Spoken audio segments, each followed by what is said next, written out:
y tu familia. Y para este texto bíblico, para este compartir de esta palabra, vamos a ubicarnos en el libro de los Hechos de los Apóstoles, o como algún entendido le gusta decir, los Hechos del Espíritu Santo. En el capítulo 16, y vamos a estar desde el versículo 25 hasta el versículo 34. Libro de los Hechos de los Apóstoles, capítulo 16, versículos 25 hasta el versículo 34. Quienes tienen su Biblia y lo encontraron, dicen amén para estar en un mismo espíritu. Amén. Muy bien. Yo sé que ya llegaron. La milagrosa liberación de los misioneros. Hacia la medianoche, Pablo y Silas estaban en oración cantando himnos a Dios. Los presos los escuchaban. De repente se produjo un terremoto tan fuerte que los mismos cimientos de la cárcel se conmovieron. Al momento quedaron abiertas todas las puertas y se soltaron las cadenas de todos.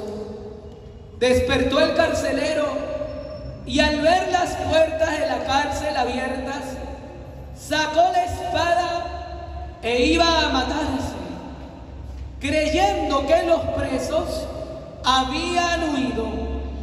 Pero Pablo le gritó: no te hagas ningún mal, que estamos todos aquí. El carcelero pidió luz, entró de un salto y tembloroso se arrojó a los pies de Pablo y de Silas.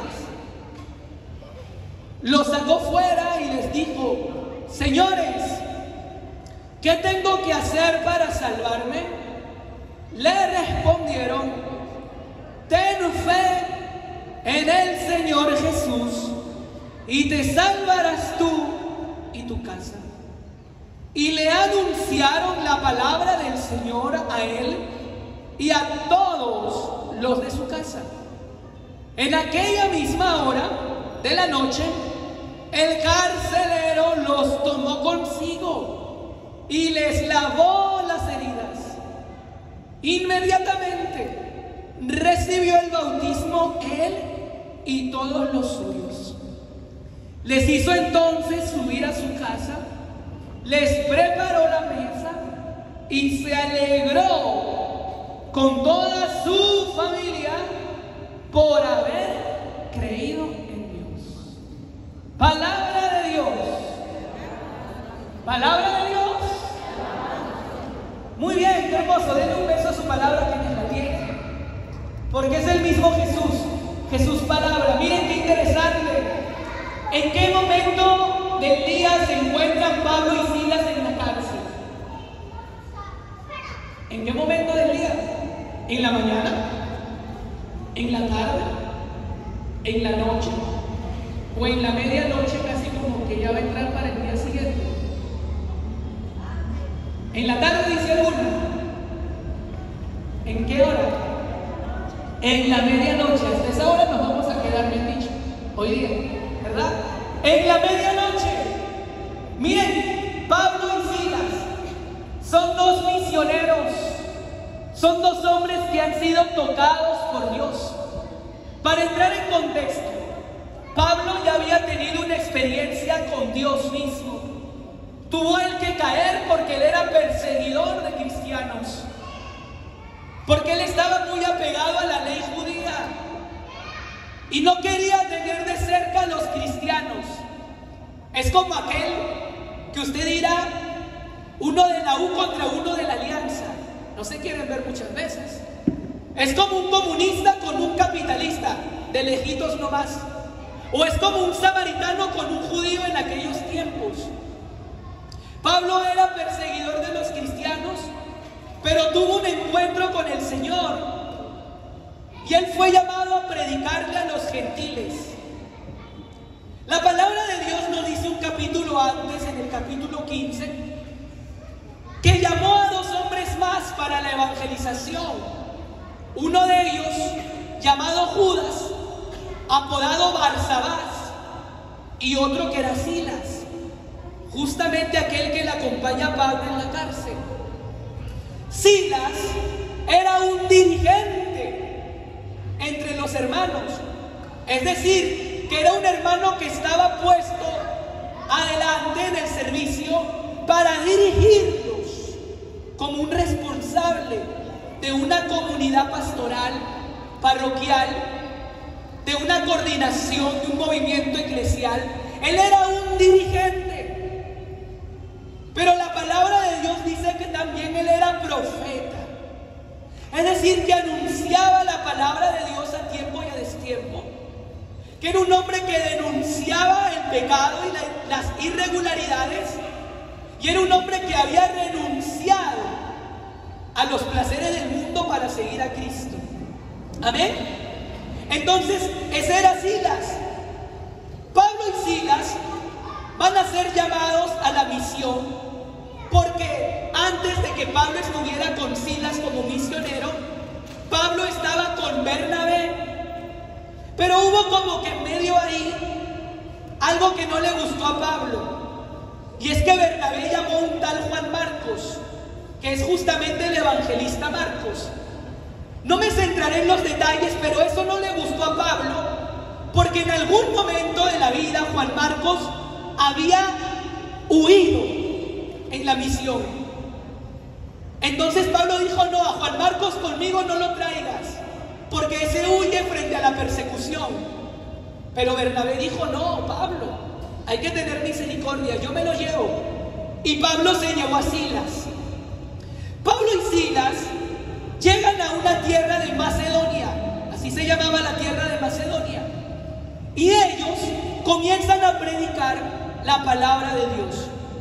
Por ahí uno verá, antes de este capítulo que he leído, estos versos, que Pablo y Silas, cuando anuncian la palabra, se convertirá a una mujer llamada Lidia. La palabra de Dios dice de que ella era vendedora de púrpura, una mujer que adoraba a Dios, y una mujer que cuando Pablo predicaba, ella tenía su corazón abierto, así como cuando José María predica. Y muchas veces el Señor toma el corazón de los que le escuchan y dicen: yo quiero recibir de esa palabra de Dios a través de él. Lidia era una mujer que escuchó la palabra de Dios y que le dijo a Pablo: quiero ser bautizada, ella y todos los de su casa. Pero la pregunta es: ¿cómo es que Pablo y Silas llegaron a la cárcel? Yo les pregunto, y miren que hoy en la tarde con el padre José María hemos estado de misión en la cárcel. En la mañana estuvimos con los jóvenes y en la tarde estuvimos en la cárcel con algunos hermanos que estaban presos. ¿Por qué una persona es llevada a la cárcel? A ver, ustedes digan, ¿por qué? ¿Por qué? Por sus maldades. Pero todos cometemos maldades en algún momento de nuestra vida. ¿Qué tipo de maldades pueden llevar a una persona a la cárcel? Violación, ¿cierto? Una violación es penada, es condenable, es atroz, es horrendo, y esa persona que ha cometido ese ultraje hacia una persona inocente merece por justicia estar en la cárcel. ¿Quién más merecería estar en la cárcel? Un homicidio, una persona que agarra y le quita la vida a otra, de repente en un robo, de repente porque tenía un arma y le disparó, qué sé yo, merece por justicia estar en la cárcel. Pero Pablo y Silas no habían matado a nadie. Pablo y Silas no habían violado a nadie. ¿Por qué están en la cárcel entonces? La palabra de Dios nos dice de que Pablo y Silas, que estaban predicando la palabra de Dios, se les acercó una mujer que tenía un espíritu inmundo. Se les acercó una mujer que estaba endemoniada y que sus amos, porque dice la palabra de Dios que tenía amos, se aprovechaban del espíritu que esta mujer tenía, porque era un espíritu adivinador. Y cuando Pablo y Silas llegaron a la tierra donde estaba esta mujer, con este espíritu adivinador, esta mujer a cada rato les decía a ellos: ustedes son siervos de Dios, son mensajeros de Dios y han venido a anunciar un camino de salvación. Durante varios días, esta mujer endemoniada les fastidiaba. Y la palabra de Dios dice que Pablo se cansó. Pablo se cansó. Díganle al que está a su lado: no se canse. Sé que está entrando en el momento del sueño, del descanso en el espíritu, pero no se canse. Dígale: no se duerma. Todavía no es descanso en el espíritu. Dígale: hay mucho pan por rebanar. Ya luego va a haber la repetición del gran chef. No se preocupen, YouTube va a entrar, tranquila. Esta mujer cansó a Pablo y Pablo le dijo: en el nombre de Jesús, sal, demonio, de esta mujer. En aquel momento esta mujer quedó liberada, pero los muchos amos que tenía y de los cuales ellos se aprovechaban de ella, agarraron y fueron con las autoridades y les dijeron: miren, Pablo y Silas son unos alborotadores. Son unos alborotadores. Y lo metieron a la cárcel a Pablo y a Silas. Primer punto que yo quisiera entrar en esta parte de esta ponencia es que Pablo y Silas, cuando son introducidos en la cárcel, luego de que les azotaron, luego de que les golpearon, estando en la cárcel, ¿qué es lo primero que ellos hacen? ¿Se quejaron? ¿Se lamentaron? ¿Se pusieron a llorar diciendo: ay, estamos en la cárcel, miren qué penoso para nosotros? No. ¿Qué hicieron? Se pusieron a alabar a Dios. ¿Qué hicieron? Alabar a Dios. Dile al que está a tu lado: menos lamento. Lamentése menos. Hágale, mírele, no tenga miedo de mirarle. No creo que le deba dinero. Dígale: menos lamento. Y haga así con su mano: menos lamento. Más alabanza. Dígale: menos cara seria. Pero dígale: menos cara seria, que le va a poner arrugas. Dígale: más alabanza a Dios. Pero no me mira a mí, mírale a su lado. Mírale a su lado, dile: menos cara seria, más alabanza a Dios. Dígale: menos chisme. Menos chismes. Más alabanza a Dios. Más alabanza a Dios. Dígale: menos rajar de los demás. Más alabar a Dios. La hermana dice: ouch. Por ahí escuché un ouch. Pablo y Silas nos dan una muy linda recomendación: menos lamento, menos queja. Yo por ahí escucho muchas veces: ay, mira el país en el que estamos, ay, mira la situación económica que estamos viviendo, ay, mira que me ha agarrado la artritis, la artrosis, que me ha agarrado el ligamento, que mi uña, que mi manicure, que se me ha malogrado el cabello. Puro lamento, pura queja. Dile: deje de estar quejándose. Dígale, si está su esposo ahí: deje de estar quejándose de mi comida, que todos los días estoy viendo al gran chef para servirle su rico tacu-tacu.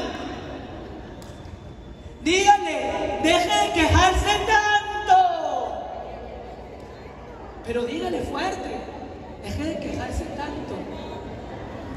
Y más bien vamos a alabar más a Dios. Les cuento algo. Mi esposa y yo este año vamos a cumplir 6 años de casados, pero nos conocemos desde el año 2012. En el 2014 iniciamos como enamorados. Y algo de lo que a mí me encanta mucho, porque somos perseverantes en nuestro grupo de oración de la Renovación Carismática Católica, algo que a mí me enseñó mi grupo de oración de la Renovación Carismática Católica es alabar a Dios. El Catecismo de la Iglesia Católica dice que la alabanza es la oración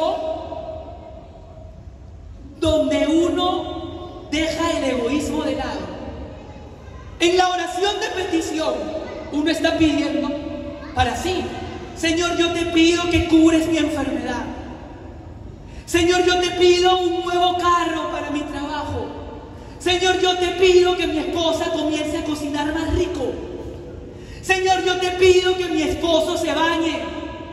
Señor, yo te pido que mis hijos comiencen a estudiar y vayan a la universidad. Eso es una oración de petición. Una oración de intercesión es pedir, pero en favor del otro. Pero la oración de alabanza no es tanto pedir, es más bien reconocer a Dios como Dios. Y usted le dice palabras bonitas. Te alabo, Señor, tú eres maravilloso. Tú eres mi pastor. Tú eres mi Señor. Tú eres mi Rey. Tú eres merecedor de la gloria, de la alabanza, del honor. Es la oración menos desinteresada. Y es la oración donde reconocemos el poder de Dios. A mí mi grupo de oración me enseñó en todo momento a alabar a Dios. Incluso hay un cántico que yo aprendí donde el que dirigía la alabanza decía: dime lo que tú has venido. A ver, no le escucho. A ver, dime lo que tú has venido. Para los que recién escuchen esta canción, cuando yo diga dime a lo que tú has venido, usted repite: yo vine a alabar a Dios. En el ritmo es: dime lo que tú has venido. Está muy bueno, ¿eh? Pero para hacer un ensayo, vamos, se puede hacer mejor. Dime lo que tú has venido. Ya que solamente lo digan las mujeres. A ver, dime lo que tú has venido. ¿Le dan un fuerte aplauso al Señor por ello? ¿Está bien? A ver, los varones, afinen la garganta. ¿Sí? Dime lo que tú has venido. Muy bien, gloria a Dios, gloria a Dios. Un fuerte aplauso. Eso es importante. Mi esposa y yo tenemos una forma de agradecerle a Dios a través de la alabanza. Y en mi casa, por ejemplo, todos los bienes que Dios nos ha hecho y que nosotros reconocemos, tenemos una memoria agradecida y le damos gracias a Dios y le decimos: vamos a alabar al Señor. Cuando Dios nos dio la gracia de ser padres, Kiara y Inés, que son nuestras dos pequeñas, cada vez que ellas reciben un regalo, un obsequio, antes de que ellas desenvuelvan ese regalo, yo le digo: hey, aún no lo desenvuelvas. ¿Qué tienes que hacer, Kiara? Le digo: agradecer a Jesús. Inés, no te comas ese dulce que te han traído, espérate, le digo. ¿Qué tienes que hacer antes? Y Kiara le sopla: agradecer a Jesús. Y ella, como aún está en su media lengua, dice: Jesús. Ah, está bueno. Entonces yo le digo: a ver, agarrémonos de las manos. Tenemos un cuadro de Jesús y vamos a decirle: gracias, Jesús, por este regalo. Ellas dicen: gracias, Jesús, por este regalo. Y ya de ahí lo desenvuelven, lo desenrollan y agarran el regalo y se ponen a jugar. Y es que tenemos que ser y enseñar en la familia a ser agradecidos con Dios. Cuando uno es agradecido con Dios y reconoce los bienes que Dios le ha dado a su familia, cuando vienen momentos, como el padre decía, de tempestad, cuando vienen momentos de que la lluvia quiere que la casa, como la tormenta, aplacarla, embestirla, un corazón agradecido, una memoria agradecida en la familia reconocerá de que Dios siempre obra en favor de los que aman. Por eso es importante alabar a Dios como familia, a tiempo y a destiempo. Muchos podrían decir: Pablo y Silas están locos. En una cárcel, ¿cómo vamos a alabar a Dios? Mira que la cárcel es fría. Mira que no hay una luz porque está todo oscuro.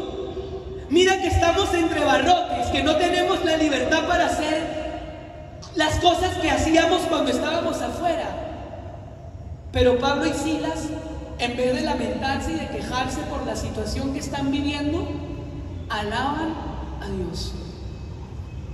Hoy en la cárcel, el padre José María, mientras él dirigía la alabanza, y él decía: ¿quién vive? Todos los presos que estaban ahí en la capilla comenzaron a gritar: ¡Cristo! Y tú mirabas cómo ellos alababan a Dios. Yo decía: se cumple esta palabra hoy en ellos. Y a veces nosotros, que no estamos en una cárcel fría, pareciera que estamos más esclavos, porque nuestra boca se enmudece y no tenemos muchas veces palabras de agradecimiento y de alabanza hacia Dios. Exhórtele una vez más al que está a su lado y diga: dele más tiempo de alabanza a Dios. Dígale, dígale. Dele más tiempo de alabanza a Dios.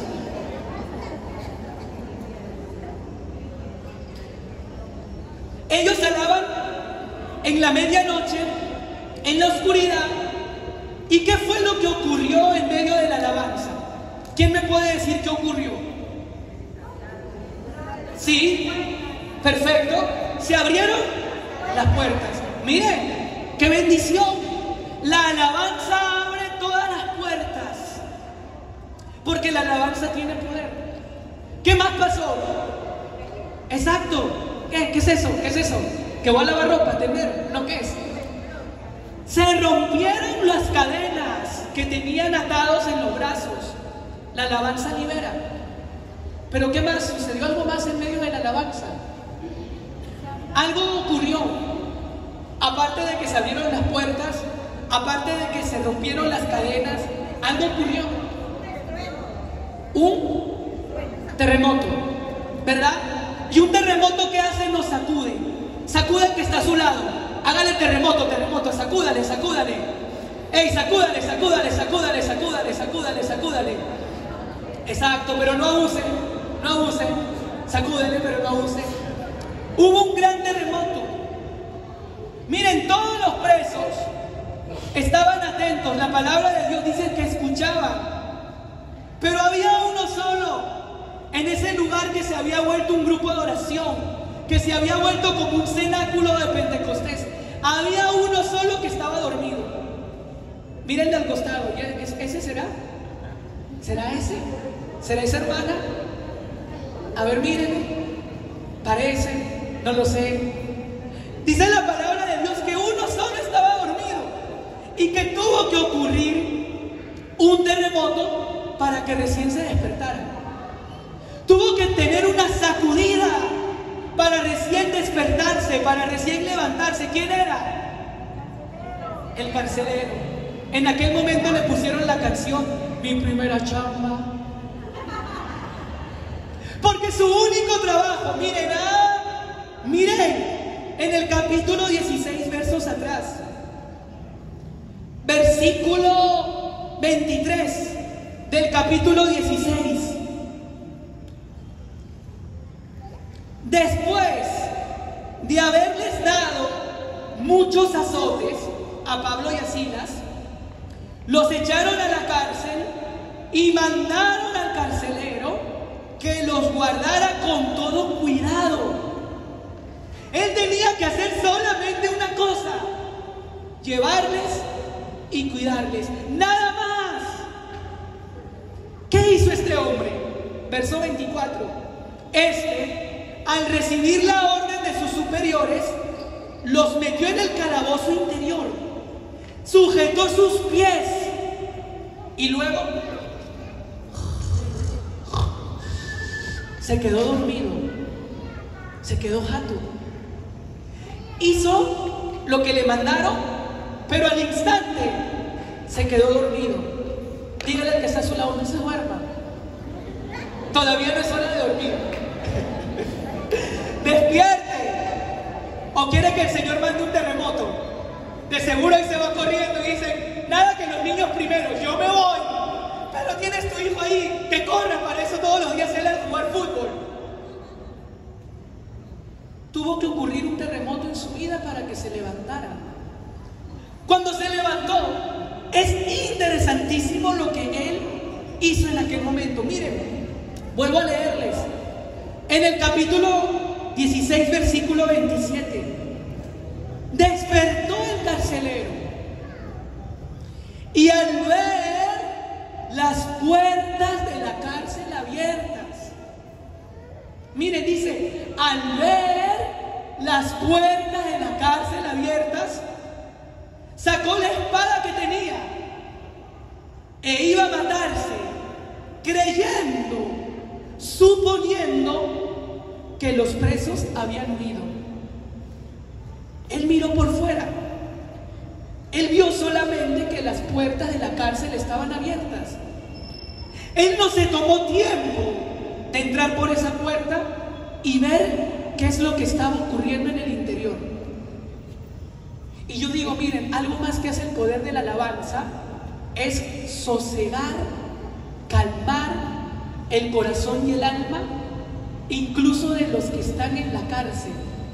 De seguro muchos eran, como han mencionado, asesinos, violadores, extorsionadores. Y de seguro que esas puertas abiertas de la cárcel, ellos dirían, tenemos que salir corriendo. Esta es la oportunidad, este es el momento en que tenemos que aprovechar para irnos. No va a haber otro momento como este. Pero la alabanza quietó sus corazones. Ellos querían seguir escuchando la alabanza a Dios.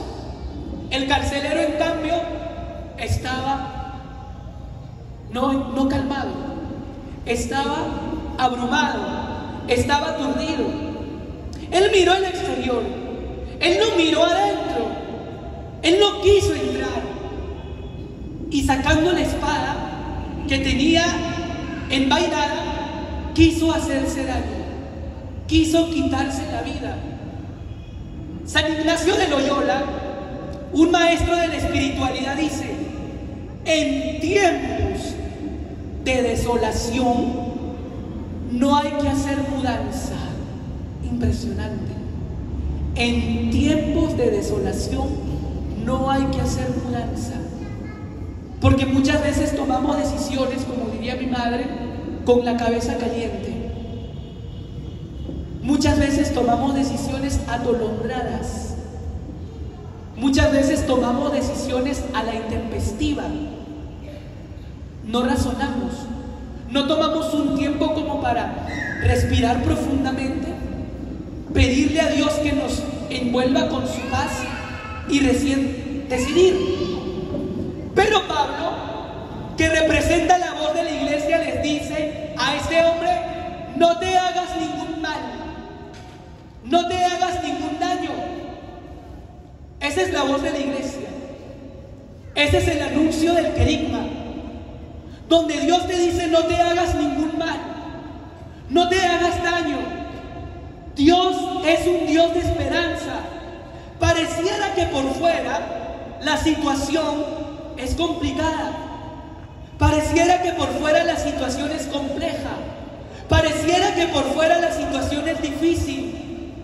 Recibimos muchas veces noticias no tan buenas que nos dicen: te quedan 6 meses de vida porque te hemos detectado una enfermedad. Hermanito, solamente hasta este mes vas a trabajar. Recibimos muchas veces estas noticias, pero la voz de Dios es: no te hagas daño, no te hagas daño. Dios es un Dios de oportunidades. Mi esposa me cuenta, antes de nosotros conocernos y ser enamorados, ella es mayor que yo voy a cumplir 33, ella este año, en este mes, cumple 42. Y hay algo que en las mujeres, no digo que en todas, pero muchas veces en la mujer, cuando pasan muchos años y ya están en una edad un tanto avanzada y no tienen una relación con alguien afectiva, e incluso se molestan entre ellas, dicen: cuidado que se te va el tren, cuidado que se te va el avión, ¿verdad? Y eso es un dolor muy grande en la mujer. Y mi esposa me decía que a su edad ya avanzada no tenía una relación afectiva con una pareja. Ella tenía el sueño de formar una familia, ella quería casarse, ella anhelaba con todo el corazón, y por momentos sentía como una espina en el corazón, porque no veía a la persona indicada, su idóneo, no aparecía. Y ella se lamentaba, el tiempo para ella pasaba rápido, ya pasan los años, ¿qué será de mí? Pero un día me cuenta ella que en una jornada hubo un hermano inspirado por el Espíritu Santo que dijo: Dios es un Dios de oportunidades, no pierdas la esperanza, tranquila, ánimo. Esa palabra para ella fue una palabra que sosegó su corazón, fue una palabra que le dio calma, que le dio esperanza, y tiempo después, a los meses, nos conocimos. Nos enamoramos, nos ennoviamos, nos casamos y ahora somos padres. Y ella me decía que si ella no escuchaba esta palabra, de repente se hubiera puesto a mendigar amor. Y con cualquierita, perdónenme ese término, que se le presentara y que le dijera: oye, qué linda que estás. Como dice José María. Bombón, churra. Dios mío, ¿quién te viera? Estás como la voluntad de Dios en Romanos 12:2. Buena, agradable y perfecta. Wow. Y de repente él en su interior, si una persona así fuera en su interior, lo único que quisiera de repente es estar con ella íntimamente y nada más. Si ella hubiese mendigado amor y tomado una decisión a la ligera, miren lo que hubiese pasado. Pero ella esperó en esa palabra y no se hizo ningún daño. Y bueno, Dios la bendijo conmigo. Y a mí me bendijo con ella. Y a nosotros nos bendijo con 2 pequeñas hijas. Importantísimo. En aquel momento, dice la palabra de Dios, que Pablo le dice: no te hagas ningún mal, todos estamos aquí. Entonces el carcelero en aquel momento pidió luz. Palabra clave. Luego de casi tomar una decisión atolondrada, de casi quitarse la vida, de casi hacerse daño, de casi lacerarse, recién cuando escuchó esa palabra que vino de Dios, que es la voz de la iglesia: no te hagas daño, él pidió luz, discernimiento, ayuda, un consejo. ¿Qué tengo que hacer? ¿Cómo puedo salir de esta situación? Esa fue la pregunta que él hizo. ¿Qué tengo que hacer para salvarme? Porque en aquel momento él se sentía desesperado. Él sabía de que de repente, como las puertas estaban abiertas, podían todos ellos irse contra él y quitarle la vida. Y antes de que le hicieran algo que a él se lamentara, él prefirió quitársela. Escuchó esta palabra de Dios, pidió luz y preguntó: ¿qué tengo que hacer para salvarme? Pablo y Silas le dijeron la clave y el secreto: ten fe en el Señor Jesús y te salvarás tú. Cuando él escuchó: y te salvarás tú, yo me imagino que el carcelero sintió como un alivio. Ay, Dios mío, si tengo fe en Jesús me voy a salvar. Ah, qué emoción, qué bendición. Pero en aquel momento Pablo y Silas le dijeron: pero ojo, no solamente te salvarás tú, también te salvará tu familia. En aquel momento el carcelero tocó madera y recién recordó que tenía una familia. Recién recordó que en casa le esperaba. Recién recordó que de repente tenía sus pequeñitos que habían nacido. De repente estaba su esposa. De repente él era el sustento económico para sus primos, para sus tíos, para sus padres. Pero frente a una decisión atolondrada que iba a tomar, él no imaginó lo que iba a repercutir y las consecuencias que iban a haber en su familia. Muchas veces tomamos decisiones sin pensar en las consecuencias, en el dolor y en el sufrimiento que pueden causar a nuestra familia. Una infidelidad, por un momento, y perdónenme si uso este término, Pero mi madre me decía esto: por un momento de que tus hormonas se te elevan, por un solo instante, puedes destruir el corazón de tu esposa o de tu esposo y de tus pequeños. Por un momento, por una mala decisión. Él no pensó, él no usó la razón, él no fue sensato, él fue necio. Dígale al que está a su lado: no sea necio. Dígale, le doy permiso. Dígale: no sea necia. Dígale: no sea cabezadura. No sea testarudo. No sea terco. No sea terca. Piensa, razona. La hermana se ríe, ella dice en su interior: ay, hace tiempo quería decirle no seas terco. A veces tomamos decisiones que afectan en nuestra familia, que hacen doler en nuestro hogar, a los más pequeños. En aquel momento, cuando Pablo le dice: ten fe en el Señor Jesús y te salvarás tú y tu familia, él recordó que tenía una familia. Y miren qué interesante es cuando uno mira en el Evangelio que basta con que solamente uno tenga fe para que la familia pueda ser curada.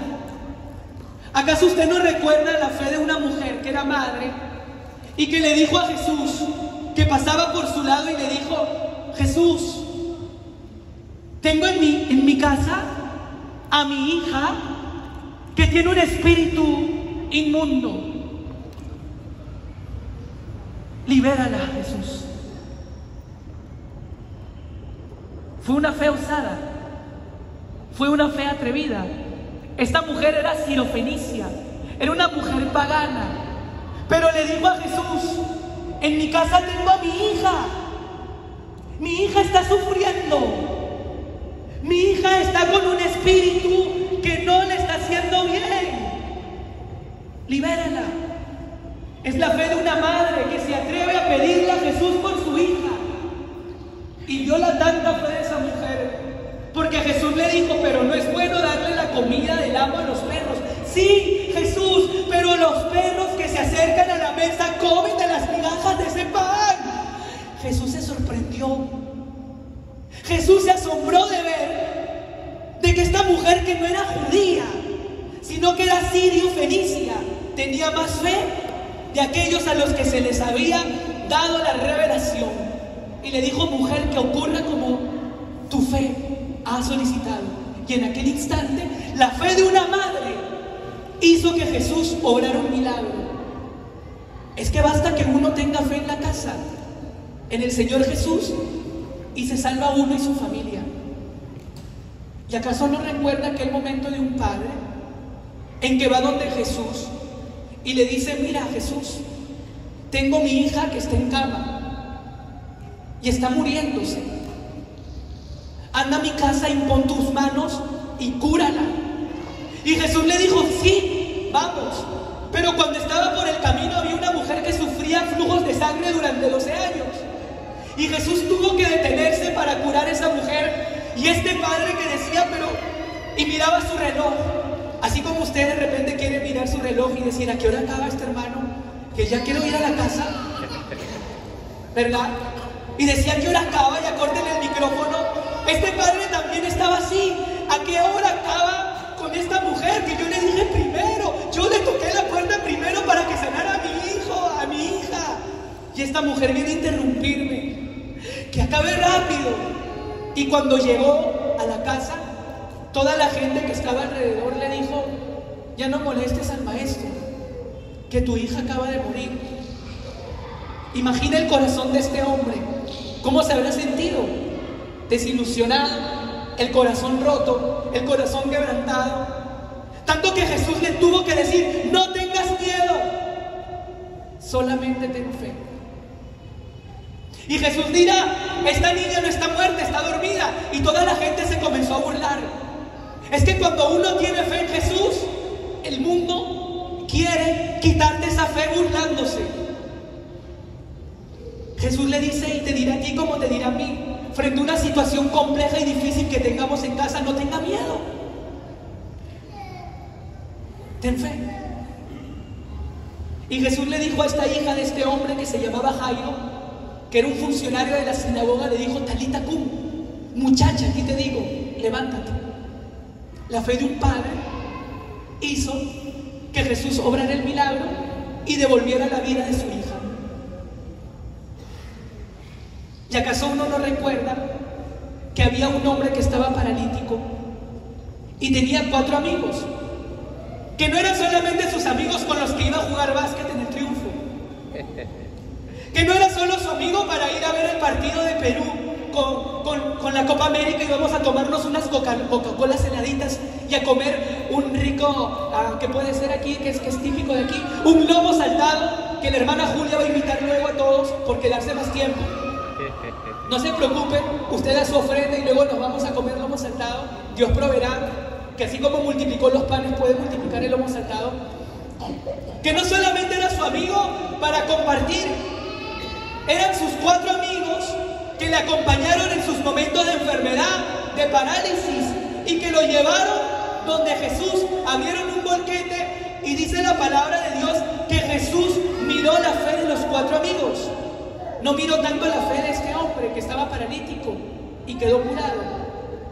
Por eso el Señor te dice: ten fe en el Señor Jesús y te salvarás tú y tu familia. Repita conmigo una vez más: ten fe en el Señor Jesús y te salvarás tú y tu familia.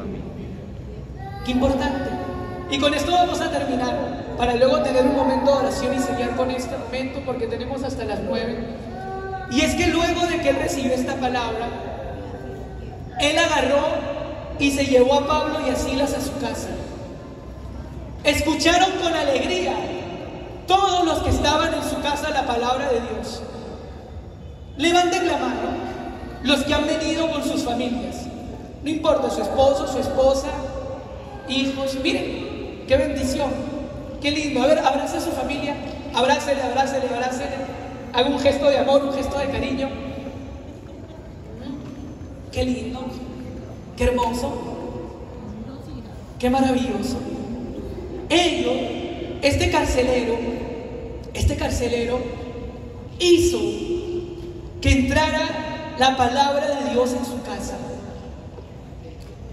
Hizo que todos escucharan, desde los más pequeños hasta los más entrados en edad. Luego de que escucharon la palabra de Dios, él pidió que todos sean bautizados.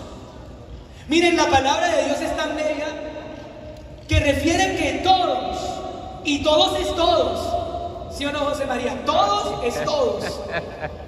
No solamente dicen los adultos. Hay que decidir cuando sea adulto y que se bautice. Que él decida porque no tiene conciencia. No, él dice que todos. Y estoy muy seguro de que ahí habían pequeños. Porque el bautismo como sacramento es un sacramento que se le llama en latín portas fidei, puerta de la fe. Y no solamente es el sacramento que te ayuda, en primer lugar, a borrar el pecado original y los pecados actuales, sino que uno recibe el don de dones, que es el Espíritu Santo. ¿Y quién no, como padre, quiere dar el mejor regalo a sus hijos, que es el Espíritu Santo? Altissimi donum Dei, el altísimo don de Dios, el Espíritu Santo. Luego de que todos se bautizaron y luego de que toda la familia escuchó la palabra, termina diciendo este texto bíblico que todos en su casa se alegraron. A ver, regale una sonrisa. No un suspiro, no un suspiro, una sonrisa. A ver, regale una sonrisa a su familia. Sonríale, sonríale. Ay, hermano, es que me debe 50 soles. Es mi familia, pero me debe. Y hasta ahora no me paga. Por eso le he traído, para que escuche la palabra y me pague. No importa, sonría. A ver, sonría. ¡Qué hermoso! Porque un corazón que se ha encontrado con Dios vive en la alegría. Puede tener 1001 problemas, puede haber 1001 dificultades, pero el que tiene a Cristo nada le falta. Amén. Quien a Dios tiene, nada le falta, solo Dios basta. Esa es la alegría que Dios quiere regalar a tu familia. De repente vives entristecido, vives quejándote siempre porque alguien te falta. Y ese es Jesús en tu familia. Pero hoy en esta noche vamos a hacer un acto muy bonito, pónganse de pie. Y las familias se van a unir y se van a tomar las manos. Ya van a hacer como un pequeño círculo.